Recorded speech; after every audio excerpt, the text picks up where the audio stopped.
साथियों नमस्कार। UP TET का एग्ज़ाम होना है, उसके तहत कुछ हिंदी की प्रैक्टिस करवा रहे हैं। तो टेट का ही एक प्रैक्टिस सेट हम आपके सामने ला रहे हैं और इसको आप करिए। टाइम आपको देंगे 31 नंबर से ही टेट में सवाल होंगे हिंदी के, बाकी 1 से 30 तक बाल मनोविज्ञान रहता है।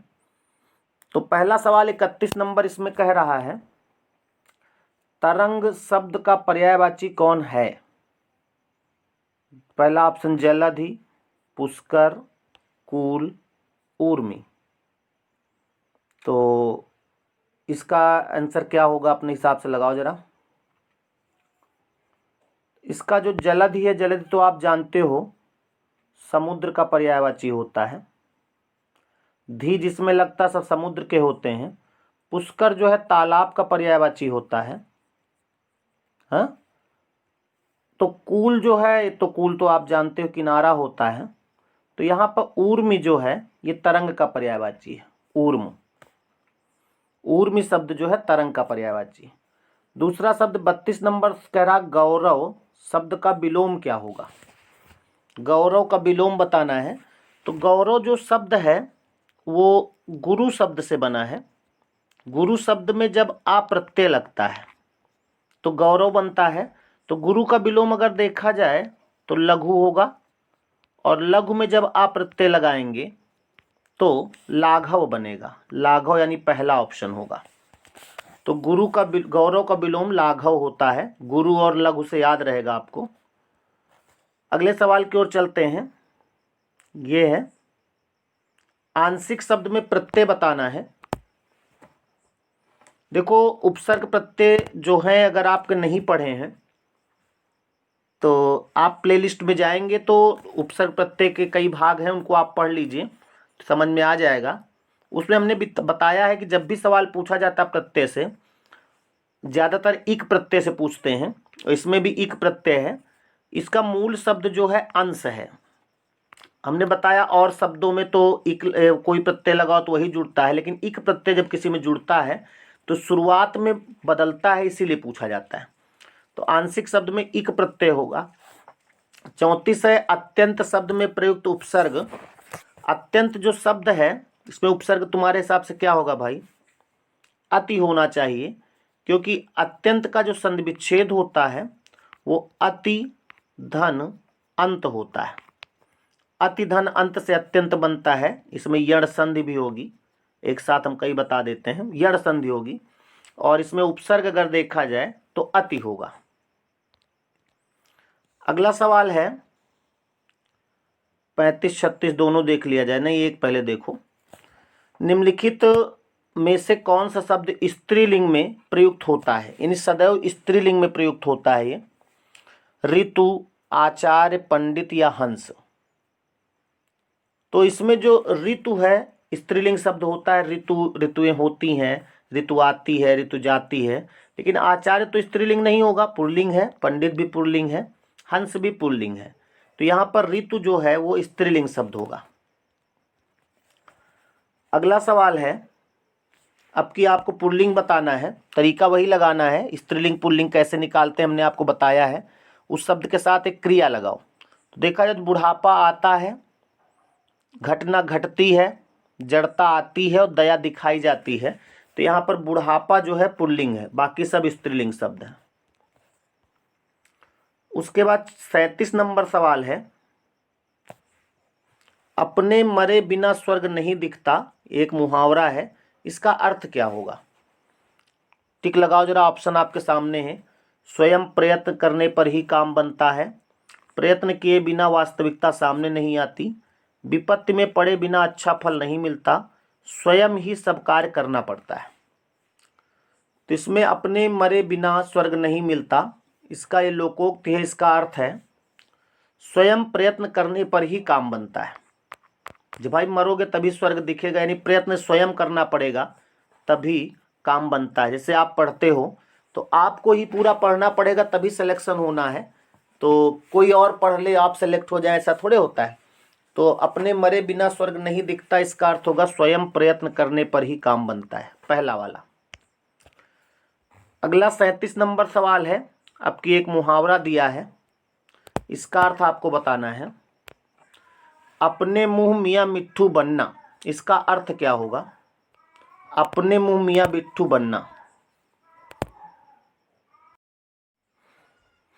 अपने मुंह मियाँ मिट्ठू बनना का अर्थ जो है क्या होगा? अपनी प्रशंसा स्वयं करना, बहुत समय बर्बाद बाद दिखना, अपना मतलब निकालना, अत्यधिक प्रिय होना। तो यहाँ पर होगा क्या? अपनी प्रशंसा स्वयं करना, यही अर्थ होगा इसका। सरल सवाल था ये। अगला सवाल है वर्तनी से है, यानी कि इसमें कौन सा शब्द शुद्ध अशुद्ध है ये बताना है। यानी 3 शुद्ध होंगे, 1 अशुद्ध होगा, उसे चयनित करो। तो कवयित्री तो सही लिखा है भाई, कवयित्री ही होता है, इसको देख लो। इसी तरह ये भी वर्तनी में आता है। उज्जवल भी सही लिखा है, और देखा जाए तो श्रद्धा भी सही लिखा है। यानी श्रृंगार गलत लिखा है। श्रृंगार जो लिखा जाता है वो ऐसे लिखा जाता है, ये यहाँ पर ये जो रा लगता है श्रा में, ये वाला ये नहीं होना चाहिए। तो यही दूसरा वाला गलत है। श्रृंगार शुद्ध जैसे लिखा है ऐसे लिखा जाता है। 40 नंबर देखा जाए, इसमें भी शुद्ध वर्तनी बताना है। शुद्ध कौन सा है? तो शुद्ध जो है, ये जो उपरोक्त लिखा मिलता है आप लोगों को, उपरोक्त कोई शब्द नहीं होता, ये गलत होता है। उपर्युक्त सही होता है। इसका संधि विच्छेद होता है ऊपरी धन उक्त। ऊपरी मतलब ऊपर, उक्त माने कथन, तो उपर्युक्त इससे बनता है यण संधि के तहत। तो शुद्ध शब्द इसमें जो होगा उपर्युक्त होगा। अगला 41 नंबर सवाल थोड़ा टेढ़ा छपा है, इसको देख लीजिए भाई। वर्तमान में क्रिया के होने में संदेह प्रकट करने वाला भेद क्या है? संदेह जिसमें प्रकट होता है तो उसे संदिग्ध वर्तमान कहते हैं। संदिग्ध वर्तमान काल के जो भेद होते हैं उसमें संदिग्ध वर्तमान जो होता है, संदेह शब्द यहाँ दिया ही है तो संदेह होगा इसमें, संदिग्ध दूसरा वाला। अगला सवाल है तल्लीन शब्द लिखा है, इसका संधि विच्छेद क्या होगा? तल्लीन जो है इसमें तत् धन लीन होगा, चौथा वाला। ये व्यंजन संधि के तहत होगा। ता के बाद जब हमने बताया चा छा आवे तो चा, जा झा आवे तो जा, टा ठा आवे तो टा, और डा ढा आवे तो डा, और ला आता है तो ला ही हो जाता है। नियम नंबर 3 हमने संधि में लिखाया है। और किसी का अगर संधि नहीं पढ़ा है तो संधि पूरी हमने प्लेलिस्ट में दिया है आपको, उसको आप पढ़ लें, तब ये सवाल करें तो ज़्यादा अच्छा रहेगा। और कोई अगर इस चैनल पर नया है, पहली बार पढ़ रहा है, तो उससे ये उम्मीद करेंगे कि वो प्लेलिस्ट में जितने भी भाग, जितने चैप्टर हमने पढ़ाए हैं उनको आप पढ़ लीजिए, तभी प्रैक्टिस करने में मज़ा आएगा। और जैसे ही ये यूपी टेट का एग्ज़ाम हो जाएगा हम फिर से चैप्टर में आ जाएंगे और फिर से आपको चैप्टर पढ़ाएंगे। जितने अभी पढ़े हैं तब तक वो कंप्लीट कर लो। अगला फिर अन्वेषण संधि से ही है। अन्वेषण शब्द जो है इसका संधि विच्छेद पूछ रहा है, तो इसका अनुधन एषण होगा। अनुधन एषण यण संधि के तहत, इसमें यण संधि है तो यण संधि में उ के बाद ए आया तो वे बन जाएगा। तो अन्वेषण ये शब्द जो है ये चौथा ऑप्शन होगा इसमें। उसके बाद अगला है मत्सर। मत्सर शब्द का अनेकार्थी रूप चुनिए। तो मत्सर जो शब्द लिखा है इसमें, इसका अनेकार्थी, एक तो मत्सर जो है मच्छर का तत्सम होता है, और इसका जो अनेकार्थी शब्द है वो ईर्ष्या होता है। ईर्ष्या, मत्सर माने ईर्ष्या भी होता है। उसके बाद 45 नंबर देखा जाए, तद्भव शब्द का चयन कीजिए। तद्भव मतलब जो बिगड़ा हुआ शब्द हो, अशुद्ध शब्द जो होता है वो तद्भव होता है। तो इसमें तद्भव कौन सा होगा भाई? कमल, निडर, सुर या गति, तद्भव बताना है, बिगड़ा हुआ शब्द। इसमें जो निडर शब्द है ये तद्भव है, बाकी सब शुद्ध है। कमल, सुर और गति सही है। निडर जो है तद्भव है, बाकी सब तत्सम है। आपकी तत्सम बताना है आपको, यानी शुद्ध वाला। शिव, घी, सुनार, सिर। तो इसमें देखा जाए तो शिव जो है ये शुद्ध है, क्योंकि घी का जो तत्सम होता है आप जानते हो घृत होता है। सुनार का तत्सम जो होता है वो स्वर्णकार होता है, स्वर्णकार। और लोहार का लौहकार। बाकी हमने लिखाए भी हैं बहुत सारे तत्सम तद्भव। तो इस तरह से ये इसमें स्यू होगा। अगला, उपकूल में कौन सा समास है पूछ रहा है। समास भी हमने प्लेलिस्ट में पढ़ाया, ज़्यादातर हिंदी हमने पढ़ा दिया है, तो समास भी आप जा करके प्लेलिस्ट में पढ़ सकते हैं। उपकूल में समास पूछ रहा है कौन सा है। तत्पुरुष तो हो नहीं सकता। तत्पुरुष की विशेषता क्या होती है? में से के द्वारा काकी को के लिए पर लगता है। द्वंद्व भी नहीं हो सकता क्योंकि द्वंद्व में जोड़ा होता है। द्विग भी नहीं हो सकता क्योंकि द्विग में संख्या होती है, जब कोई संख्या आती है तो द्विग होता है। तो यानी इसमें होगा अव्ययी भाव। हमने बताया है अव्ययी भाव में कि जब कोई समास ना लगे तो आप अव्ययी भाव लगा सकते हैं, तो इसमें अव्ययी भाव होगा। 48 नंबर, मौखिक भाषा की अंतिम इकाई क्या होगी? मौखिक भाषा जो होती है उसकी अंतिम इकाई क्या होगी? तो मौखिक भाषा की अंतिम इकाई जो होती है वो ध्वनि होती है, यानी आवाज। यही मौखिक हो सकता है, तो ध्वनि होगी इसमें।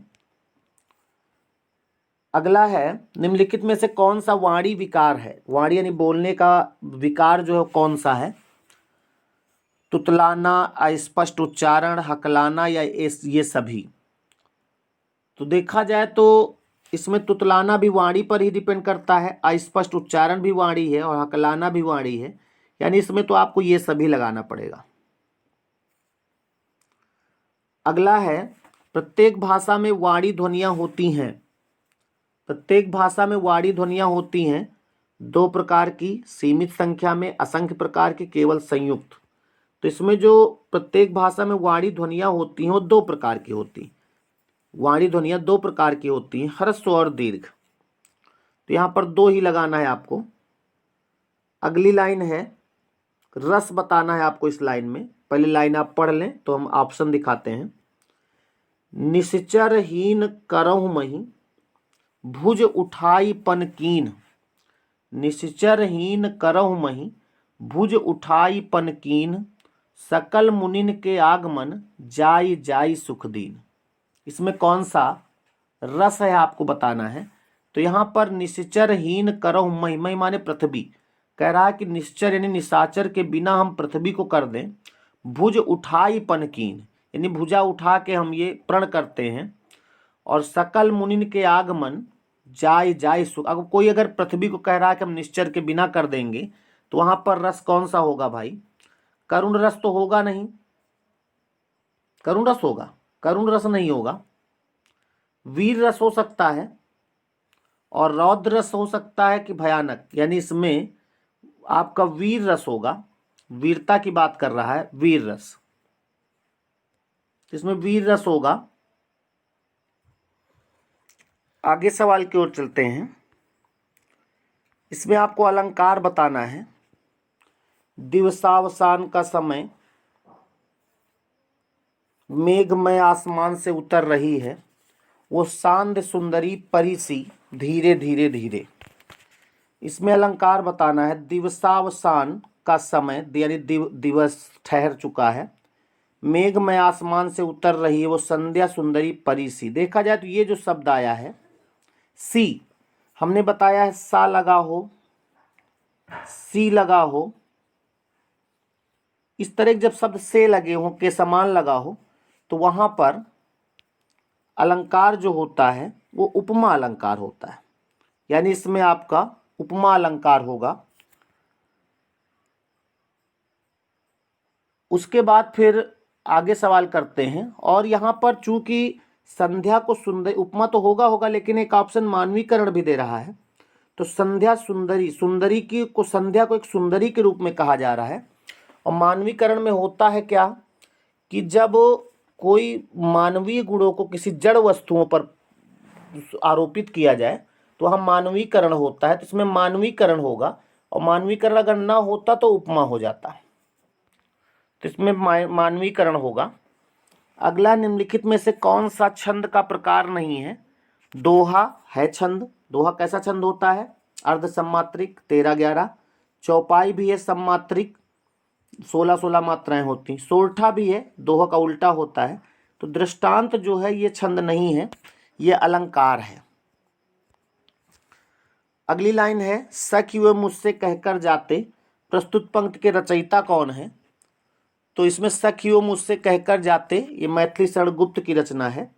इसके रचयिता जो है मैथिली शरण गुप्त हैं। अगला मेरी तिब्बत यात्रा के रचनाकार कौन है। इनको भी आपको जो भी प्रैक्टिस में मिलता जाए इनको आप एक कॉपी में नोट कर लीजिएगा। ये सब रचनाएं, इन्हीं में से कोई आ जाएगी तो काम हो जाएगा। तो मेरी तिब्बत यात्रा जो है राहुल सांकृत्यायन का जो है वो राहुल सांकृत्यायन का यात्रा वृत्तांत है ये, तो इसमें राहुल सांकृत्यायन होंगे। उसके बाद फिर 56 है, छंद पढ़ते समय आने वाले विराम को क्या कहते हैं। छंद का भी भाग प्लेलिस्ट में है, अगर आप चाहो तो उसमें देख लो। तो उसमें हमने लिखाया है कि छंद को पढ़ते समय बीच में जो रुका जाता है, छंद की पंक्ति में होने वाले अल्प विराम को हम यति कहते हैं। क्या कहते हैं? यति कहते हैं इसको। तमस उपन्यास तमस उपन्यास है। तमस, इसके लेखक पूछ रहा है।